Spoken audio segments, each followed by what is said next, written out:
Recording in progress.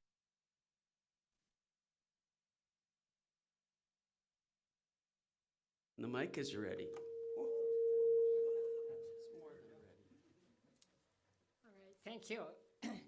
So here's another little lesson in poetry in the form of a poem by one of America's favorite poets, Billy Collins. And Billy Collins is a former poet laureate of the United States. And like all poet laureates, he was appointed by he's called the librarian, the director of the Library of Congress. And the President of the United States appoints the director of the Library of Congress. So being a poet laureate is a huge honor. Here is the mission of the poet laureate. It is to raise the national consciousness to a greater appreciation of the reading and writing of poetry. So here is Billy Collins with Introduction to Poetry. I ask them to take a poem and hold it up to the light like a color slide, or press an ear against its hive. I say drop a mouse into a poem and watch him probe his way out. Or walk inside the poem's room and feel the walls for a light switch. I want them to water ski across the surface of a poem, waving at the author's name on the shore. But all they want to do is tie the poem to a chair with rope and torture a confession out of it. They begin beating it with a hose to find out what it really means. Maybe you've experienced that sort of poetry teaching. Okay. Here's another poem by Billy Collins, who is speaking in the voice of a boy about to turn 10. On turning 10. The whole idea of it makes me feel like I'm coming down with something worse than any stomach ache or the headaches I get from reading in bad light, a kind of measles of the spirit, a mumps of the psyche, a disfiguring chicken pox of the soul. You tell me it is too early to be looking back, but that is because you have forgotten the perfect simplicity of being one and the beautiful complexity introduced by two.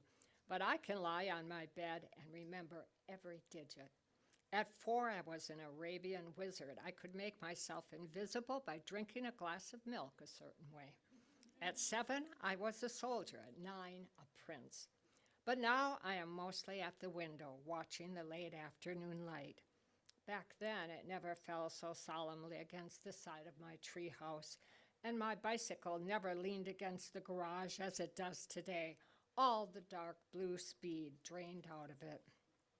This is the beginning of sadness, I say to myself, as I walk through the universe in my sneakers.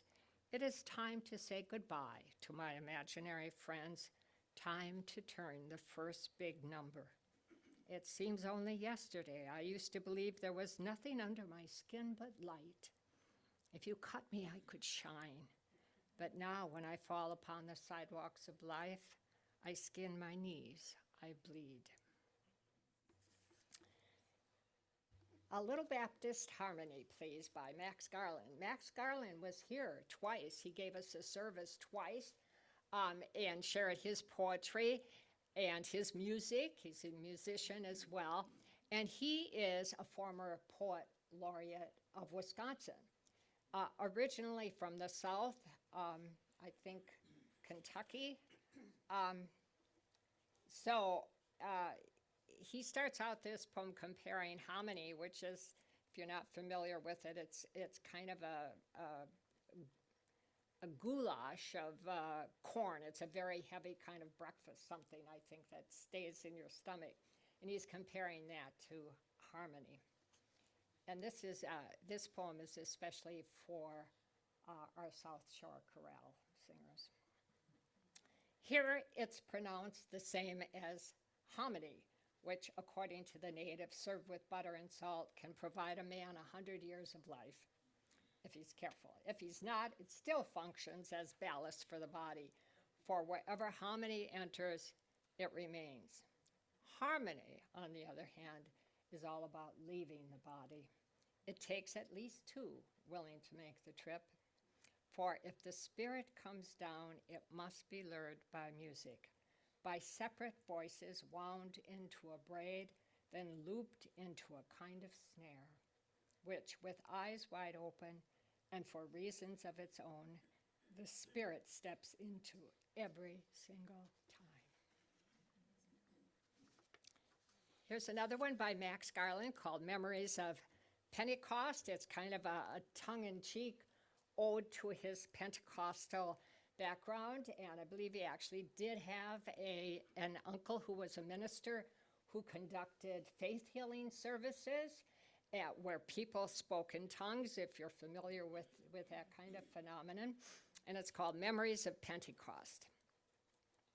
I had an uncle who healed by faith and drove a Lincoln. Smack in the middle of the forehead with the palm of his hand, and the eyes wobbled in their sockets, sound like a ribbon unfurled from the tongue. It might have been Hebrew. It might have been Chickasaw. It may have had something to do with marrying cousins. Who's to say it wasn't the blow of grace itself? The organist beating the hymn like a bad child, the ceiling fan spinning as if the roof might fly away. And even if the Spirit missed me by an eyelash, a whisker, a country mile, even if Sunday after Sunday I dodged the white arrow that pierced the true apostles, it was enough to know it was somewhere in the family, somewhere in my uncle, flopping like a wild bird in his chest as he touched them, as he let them go. The organ swooping down like a train at a crossing as he danced his little dance. One step, then a wiggle. Sweet Jesus, sweet jangle, the keys to the Lincoln alive in his pocket. And the last one of this series is by a poet who is new to me. She is Rosemary Watola Trommer. Every day I get one of her poems in my inbox, and she writes primarily about a way to find your way back to joy in grief, which she has suffered mightily. It's called The Way It Is. Over and over, we break open. We break and we break and we open. For a while, we try to fix the vessel, as if to be broken is bad, as if with glue and tape and a steady hand, we might bring things to perfect again, as if they were ever perfect, as if to be open is not a path to joy. The vase that's been shattered and cracked will never hold water. Eventually, it will leak.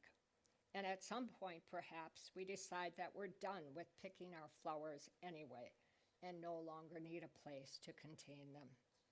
We watch them grow just as wildflowers do, unfenced, unmanaged, blossoming only when they're ready. And my God, how beautiful they are amidst the mounting pile of shards.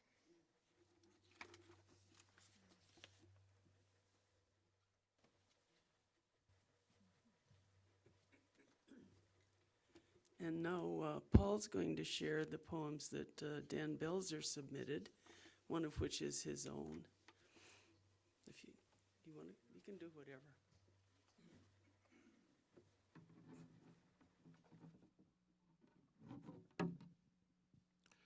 These are two poems with very similar messages, both reminders, submitted by Dan Belzer, one of our many open circle poets. The first poem is about dreaming about bills that may show up in your mailbox. Now that's a little weird, but I think some of us, like me, have had a dream about paying bills from time to time anyhow. But this poem is a very unusual dream, in which you receive a bill, or you dream of a bill about the most memorable, or bill for the most memorable experiences in your life. It's titled Bankrupt, and it is by Cortland W. Sayers. The heading on the bill is In Account with Life.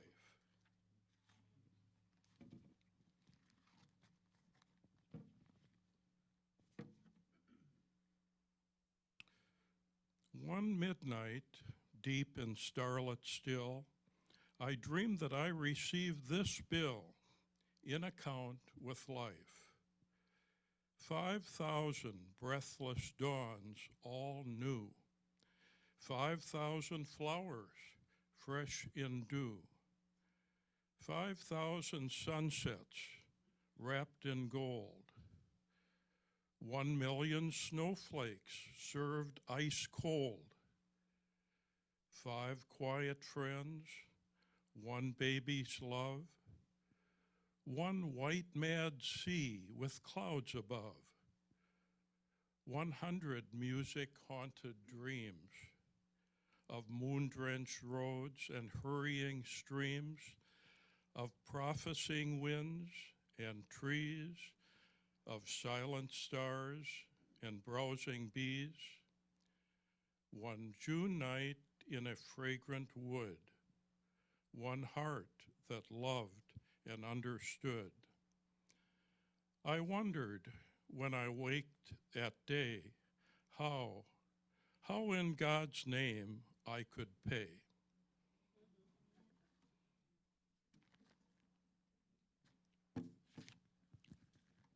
So the next poem is written by Dan Belzer, and it's so fresh that part of it was written this morning. Where is Dan? Okay. Or someone here revised it this morning then. Okay. So this poem is titled, by Dan, it's titled Walking Through a Forest. When walking through a forest, we are too often looking down, watching where our feet might land. Where will the next step take us? Might we stumble and fall?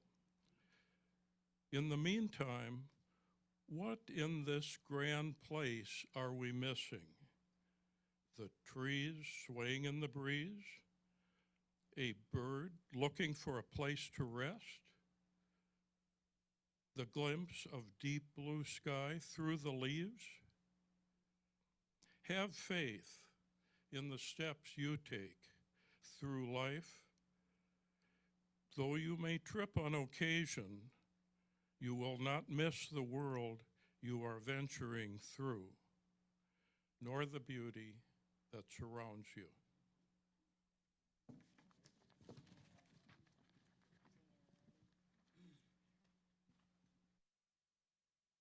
Now Zoe's going to write a couple of her own original, or read a couple of her own original poems.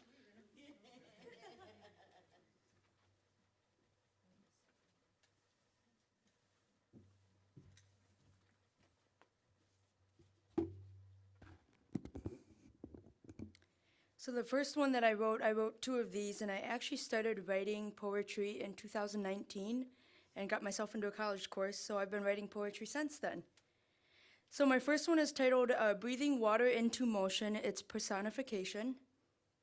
I'm like the lakes, streams, rivers, and oceans. In shallow waters, I am exquisite, captivating and full emotion.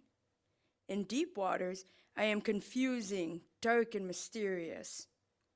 I am fluent and adaptable, molding to the surroundings around me. During nice weather, I am enjoyable, shimmering, and predictable to be around. When stormy weathers come, I am crabby, irritable, and unpredictable. I smoothly absorb the stress and toxins from those around me. I am able to take loads of stress as you want me to, but be warned, if I become contaminated, I will no longer value you. If you continue to inhibit my natural flow, you might extract parts of my personality dry. No longer will I be exquisite, captivating, and full emotion. Healing me will take more time and effort than my destruction. I am like the lakes, streams, rivers, and oceans. And then my second poem that I wrote, I'm not sure what classification I would put this under, but it was kind of related to like stuff that I kind of felt through dance, emotions going back and forth. It's titled Tiny Pretty Things. In ballet, you can be as strong as a linebacker, with the endurance of a marathon runner, and the heart of a champion rower. But there is one thing that you have that no one else can touch, and that is your flexibility. You are born with it, your God-given limber ligaments and tendons. But whatever you have is never enough. So you are at war with yourself, battling your body's desire to curl back up. You break yourself trying to bend yourself, miss a day and you slip backwards. Work too hard and your body retaliates, tightens like a grudge. But you learn, you do. You find the perfect torture to get the results, without busting up the machine that got you this far.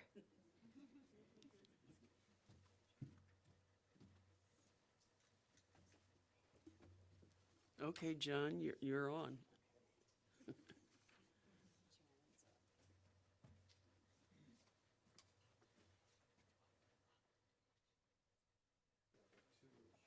Two short ones, verses by Ogden Nash.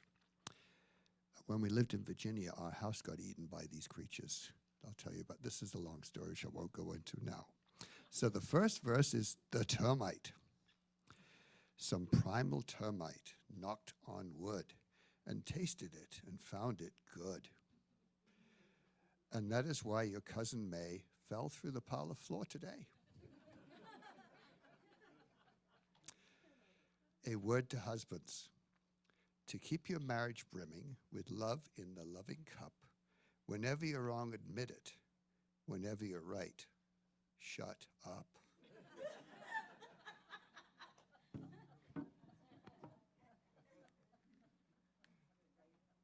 Thank you, John. And now, Barb will share the poem she's pulled together. What are we doing for time here? Doing good. We're plugging along. Well, the first poem that I chose is by someone you've already been introduced to, Billy Collins, and I think you'll tell why he's one of our favorite poets these days.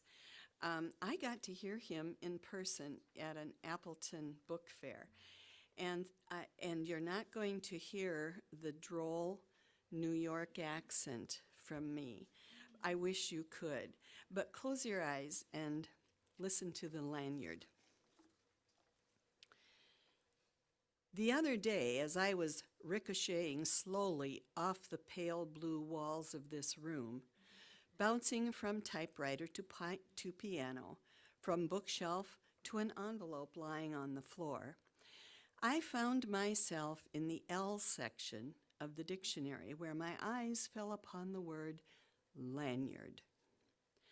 No cookie nibbled by a French novelist could send one more suddenly into the past, a past where I sat at a workbench at a camp by a deep Adirondack lake, learning how to braid thin plastic strips into a lanyard, a gift for my mother. I had never seen anyone use a lanyard, or wear one, if that's what you did with them, but that did not keep me from crossing strand over strand again and again until I made a boxy red and white lanyard for my mother. She gave me life and milk from her breast, and I gave her a lanyard. She nursed me, excuse me, she nursed me in many a sick room, lifted teaspoons of medicine to my lips, set cold face cloths on my forehead, and then led me out into the airy light and taught me to walk and swim, and I in turn presented her with a lanyard. Here are thousands of meals, she said, and here is clothing and a good education. And here is your lanyard, I replied, which I made with a little help from a counselor. Here is a breathing body and a beating heart. strong legs, bones and teeth, and 2 clear eyes to read the world, she whispered. And here, I said, is the lanyard I made at camp. And here I wish to say to her now is a smaller gift, not the archaic truth that you can never repay your mother, but the rueful admission that when she took the 2-toned lanyard from my hands, I was sure as a boy could be that this useless, worthless thing I wove out of boredom would be enough to make us even. Okay, I have 2 others that are very short. They're under a minute each, but I'd like to read them to you. I was going to skip them, but I think I can sneak them in. The first one is From the Wagon by Rumi. He was mentioned in our video.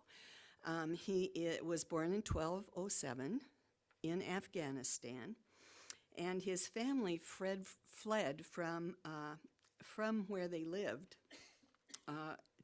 in Afghanistan to Turkey. They were fleeing from the Mongolian armies. And so from his lived life experience, he knows what a world divided is. And I think in these poems, you begin to hear, or this particular one, you begin to hear that he has a longing to awaken and unite. And for me, this is a 13th century statement that speaks to the 21st. So, out beyond ideas of wrongdoing and right doing, they build. I will meet you there. When the soul lies down in that grass, the world is too full to talk about. Ideas, language, even the phrase each other doesn't make any sense. The breeze has secrets to tell you. Don't go back to sleep. You must ask for what you want. Don't go back to sleep. People are going back and forth across the door sill where the 2 worlds touch. The door is round and open. Don't go back to sleep. And then Hafiz, my 3rd poem. 14th century later, he was a Sufi master, came out of Persia, same area. And again, I hear a longing for a solution to where we are, even today. Out of a great need, we are holding hands and climbing. Not loving is letting go. Listen, the terrain around here is far too dangerous for that. And I suggest, as most of us do when we are reading poetry together, that you read a poem 2 or 3, maybe 4 times. Have somebody else read it each time. Oh, poem number 4, The Guest House by Rumi. I read this poem first in 2003 at a spiritual eldering circle, and then it went away, and in 2014, I picked it up when my kids Jen and Megan asked me to read something at their wedding. And so in the courthouse at Dubuque, Iowa, I read this to them. It's the human condition. It doesn't change. So from the 13th century on, our relationship to our reality is always invited out. The guest house. This being human is a guest house. Every morning, a new arrival, a joy, a depression, a meanness, some momentary awareness comes as an unexpected visitor. Welcome and entertain them all. Even if they're a crowd of sorrows who violently sweep your house empty of its furniture, still treat each guest honorably. He may be clearing you out for some new delight. The dark thought, the shame, the malice, meet them at the door laughing and invite them in. Be grateful for whoever comes, because each has been sent as a guide from beyond. And finally, poem number 5, We Are Transmitters by D.H. Lawrence. I don't know if you know D.H. Lawrence, but I got to know D.H. when I was in 8th grade at band camp, and somebody in my dorm snuck in Lady Chatterley's Lover. That was my first introduction to D.H. Lawrence. We read all the salacious parts. I remember not one of them. And I have to say, I did not get introduced to him until I was 26 years old. So from 13 to 26, I didn't meet the guy again. And then I discovered he was a poet. And I was going to bring this book up, but I didn't want to scare you. It's literally 4 inches thick of his poetry, collected poetry. I love this poem. We are transmitters. As we live, we are transmitters of life. And when we fail to transmit life, life fails to flow through us. That is part of the mystery of sex. It is a flow onwards. Sexless people transmit nothing. And if, as we work, we can transmit life into our work, life, still more life, rushes into us to compensate, to be ready, and we ripple with life through the days. Even if it is a woman making an apple dumpling or a man a stool, if life goes into the pudding, good is the pudding, good is the stool. Content is the woman with fresh life rippling into her. Content is the man. Give, and it shall be given unto you is still the truth about life. But giving life is not so easy. It doesn't mean handing it out to some mean fool or letting the living dead eat you up. It means kindling the life quality where it is not, even if it's only in the whiteness of a washed pocket handkerchief.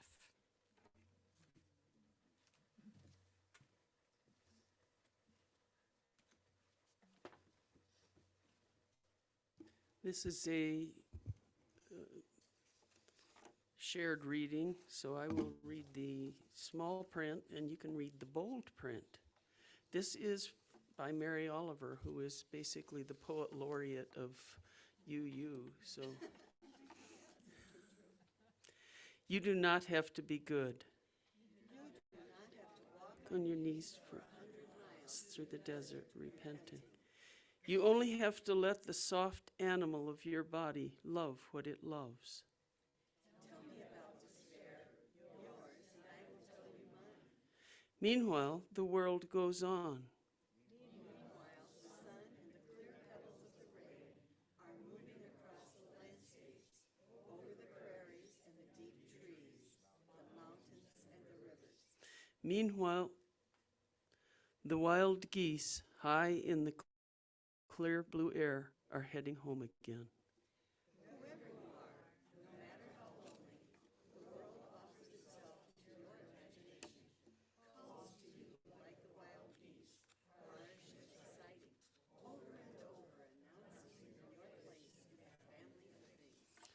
Are you always amazed, as I am, that people almost always do this in synchrony? Pretty amazing. Okay, this is a relevant but new hymn for us. So, see if I can Recording in find progress. my poems here. I wasn't going to use any of my own poems, but as I was putting this together, someone asked me to do one of my poems, so I'm going to go ahead. This one is called Mom. Mom, how strange the sound. I felt then it would never grow to fit. Mom, wow. But in some primordial place, recognition dawned. There was the missing piece of mind, absent forever from purposes before, watching, wondering, worrying, corrupting sleep at tiny sounds, then later waiting endlessly to know they're safely home. And there was membership unsought in the ubiquitous secret club that turns alert to the cry of, Mom, with sheepish greeting to all the others whose children also did not call, perhaps long absent from this place. Friends told us before that the highs would be higher and the lows lower, but somehow altogether worth it. No mention of world transforming, a new lens reshaping all. And you never quite got it right. You start to find a comfort zone and everything changes. Independence and hormones and schools and friends and clothes and cars and, oh my God, illness and injury. Mom, still, it somehow doesn't fit. Better suited to others, perhaps, who seem to wear it more easily. Or maybe they feel as I do. But the dear, sweet creature who calls me Mom has forever rights to my heart. This is why I can't do this. Because I have this maudlin tendency. Now, the next two poems are things that I think almost everybody knows by Robert Frost. They're sort of favorites of everyone. I might close my eyes because that's how I usually do this. These poems have almost a spiritual thing for me because every time I recite one in my head, I get this love wash, which I'm almost sure is coming from one of my deceased brothers, which is interesting because he loved these poems, introduced them to me. Two roads diverged in a yellow wood. This is the road not taken. Two roads diverged in a yellow wood, and sorry I could not travel both and be one traveler. Long I stood and looked down one as far as I could, to where it bent in the undergrowth. Then took the other as just as fair, and having perhaps the better claim, because it was grassy and wanted wear. Though, as for that, the passing there had worn them really about the same. And both that morning equally lay in leaves no step had trodden black. Oh, I kept the first for another day. Yet, knowing how way leads on to way, I doubted if I should ever come back. I shall be telling this with a sigh, somewhere ages and ages hence. Two roads diverged in a wood, and I took the one less traveled by, and that has made all the difference. I think this is my favorite of the two. I always imagine myself in this little horse-drawn buggy with a little canopy over the top, but just a one-person, two-person thing. It's called Stopping by Woods on a Snowy Evening, and this is another one that I'm sure most of you have heard. Whose woods these are, I think I know. His house is in the village, though. He will not see me stopping here to watch his woods fill up with snow. My little horse must think it's queer to stop without a farmhouse near, between the woods and frozen lake, the darkest evening of the year. He gives his harness bells a shake to ask if there is some mistake. The only other sound, the sweep of easy wind and downy flake. The woods are lovely, dark and deep. But I have promises to keep and miles to go before I sleep. And miles to go before I sleep. I think I'm going to skip the other one that I wrote and just do this one that I just discovered while I was looking for poetry here by Thich Nhat Hanh. And this one just really hit a chord for me. Some people might not relate quite as well, but it kind of reminds me that there's only one of us here. Please Call Me by My True Names by Thich Nhat Hanh. Sorry about this. Don't say that I will depart tomorrow. Even today, I am still arriving. Look deeply. Every second, I'm arriving to be a bud on a spring branch, to be a tiny bird with still fragile wings, learning to sing in my new nest. to be a caterpillar in the heart of a flower, to be a jewel hiding itself in a stone. I still arrive in order to laugh, to cry, to fear, and to hope. The rhythm of my heart is the birth and death of all that is alive. I'm a mayfly metamorphosing on the surface of the river. I'm the bird that swoops down to swallow the mayfly. I'm a frog swimming happily in the clear water of a pond. And I'm the grass snake that silently feeds itself on the frog. I'm the child in Uganda, all skin and bones, my legs as thin as bamboo sticks. And I'm the arms merchant selling deadly weapons to Uganda. I'm the 12-year-old girl, refugee on a small boat, who throws herself into the ocean after being raped by a sea pirate. I'm also the pirate, my heart not yet capable of seeing and loving. I'm a member of the Politburo with plenty of power in my hands. And I'm the man who has to pay his debt of blood to my people dying slowly in a forced labor camp. My joy is like spring, so warm it makes flowers bloom all over the earth. My pain is like a river of tears, so vast it fills the four oceans. Please call me by my true names, so I can hear all my cries and laughter all at once. So I can see that my joy and pain are one.